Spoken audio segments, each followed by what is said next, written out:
is next to impossible to imagine. It funds schools, medical care, employment projects, and even food. But this year, that aid has been under constant threat. The US was once the main donor of humanitarian assistance in the occupied West Bank and Gaza Strip. But it has stopped funding for Palestinians.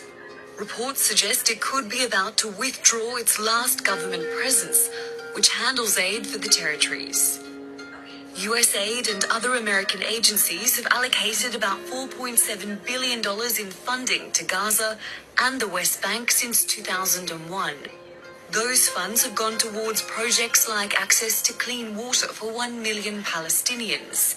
But funding for USAID's operations in those areas dried up in August, after a review was ordered by President Donald Trump.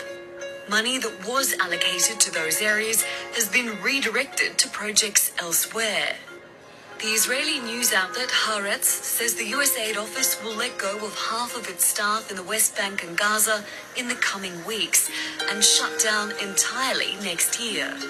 In a statement, a USAID official says no decisions have been made about future staffing at Embassy Jerusalem's USAID mission.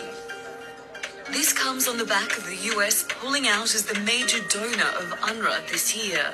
The UN agency is the main provider of humanitarian assistance to Palestinians. Other nations have stepped in to plug most of the funding shortfall, but only for 2018.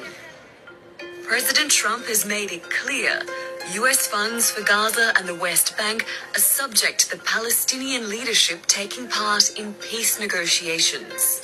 As you know, we were paying them $550 million a year. Now we're paying them nothing a year because for years and years, we were being abused by the leadership of the Palestinians and giving them all of this money. So now we're not. But that will start up again, and it'll start up. I look forward to it because they use it for some purposes that are good and some purposes that are not good and not acceptable. So yeah, they're absolutely coming back to the table, and they want to come back to the table. The Trump administration is expected to announce details of its long-awaited Israel-Palestine peace plan early in the new